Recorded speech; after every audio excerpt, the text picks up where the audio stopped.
61e message d'enseignement spirituel. Dicté par l'apôtre Thomas le 9 janvier 1971. Rio de Janeiro, Brésil.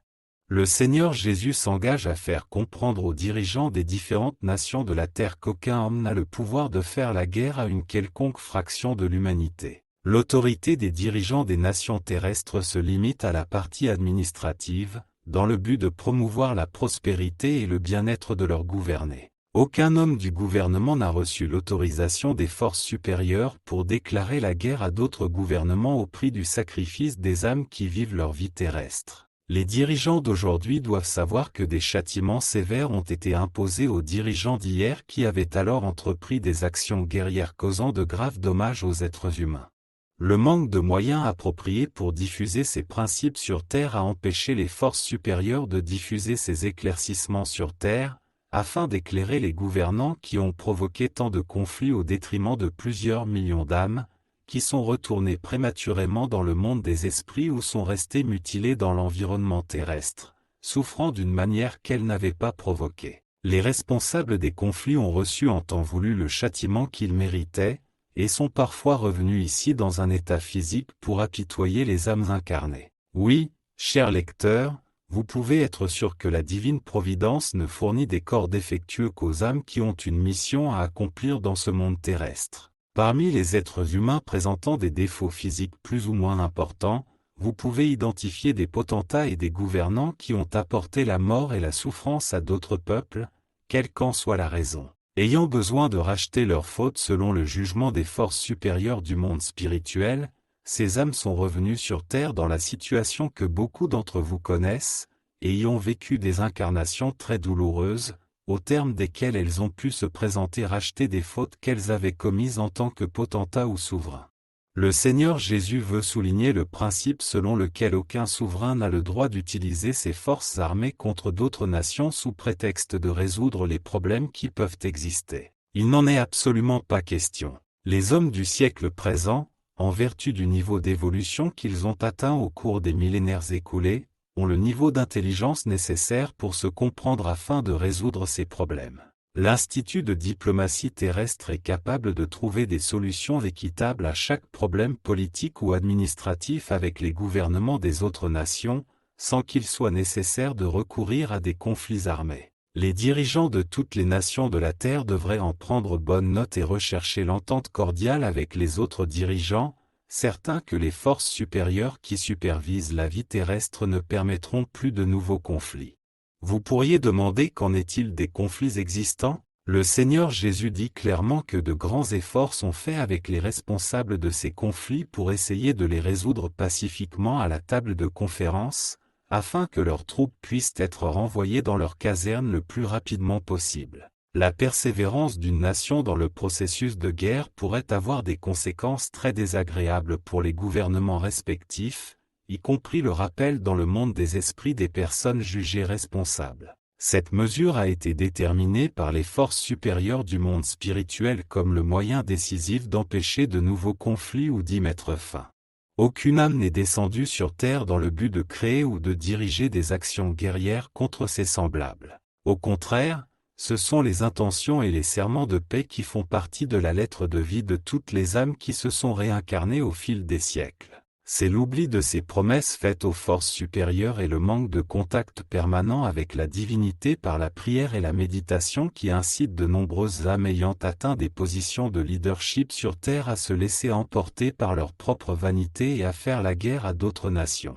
Cependant, cela ne se produira plus à partir de ce siècle car les forces supérieures ne le permettront pas. L'existence d'instruments médiumniques comme celui qui écrit ces pages a grandement contribué à la diffusion parmi les hommes des principes qui régissent la vie terrestre où tous les hommes et toutes les femmes sont frères et sœurs, parce qu'ils sont enfants du même Père céleste, et doivent donc s'estimer comme s'ils étaient des frères et sœurs consanguins, et en aucun cas se faire face les armes à la main. Ce qui a manqué à presque tous les gouvernants du passé, c'est la connaissance des lois spirituelles, d'où découle le bel enseignement de la fraternisation de tous les peuples, personne n'ayant le droit de détruire son prochain. L'ignorance des lois spirituelles a conduit à d'innombrables incarnations punitives ou rédemptrices dans le monde entier, qui sont des créatures présentant des défauts plus ou moins graves.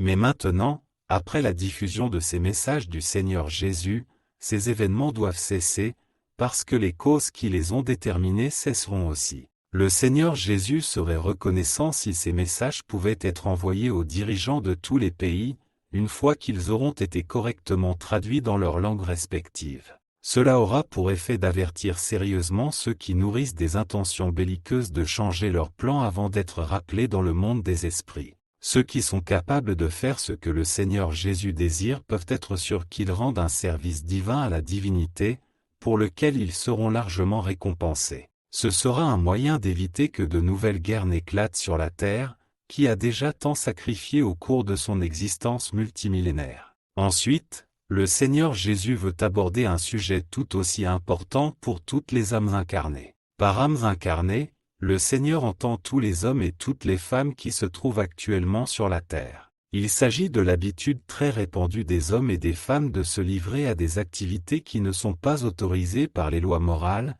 un fait qui a une grande influence sur le bonheur plus ou moins grand des êtres humains. Le sujet est très délicat et ne peut être traité par le Seigneur Jésus que de manière superficielle, laissant son approfondissement à la compréhension de chacun.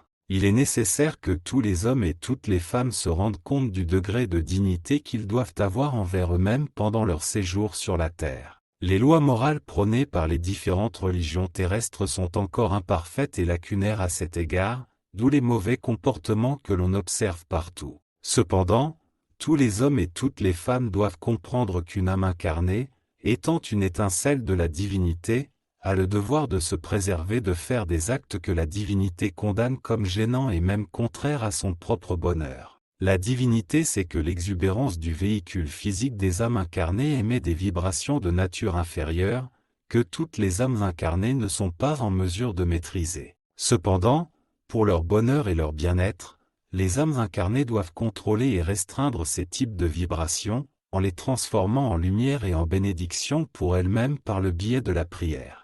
L'évolution de l'humanité terrestre a beaucoup souffert de son manque de contrôle biologique, à tel point que 2, 3 et plus d'incarnations ont été enregistrées dans la spiritualité comme entièrement perdues par de nombreuses âmes, exclusivement à cause de leur manque de contrôle biologique. Il est vrai que les enseignements religieux sont silencieux sur cette question, laissant chaque être humain à son propre sort. Cependant, cela ne devrait plus être le cas à partir de maintenant. Une âme correctement éclairée sur sa propre vie terrestre et sachant que les lois spirituelles fixent des règles de bonne vie pour tous les hommes et toutes les femmes, pourra suivre un chemin de vie terrestre en parfaite harmonie avec la divinité omnisciente à l'égard de ses enfants terrestres. L'observation de ces principes par les hommes et les femmes contribuera grandement à accroître leur luminosité et, par conséquent, leur plus grand bonheur. Méditez cela, mes chers lecteurs, dans votre méditation nocturne. Il est important que ces messages, y compris les numéros 14, 61, 62, 67, 76, 78, 96, 99, 104, 108 et 113, soient envoyés aux gouvernements des pays. Les gouvernements sont en mesure de faire face aux problèmes et n'ont pas besoin de recourir à des conflits armés.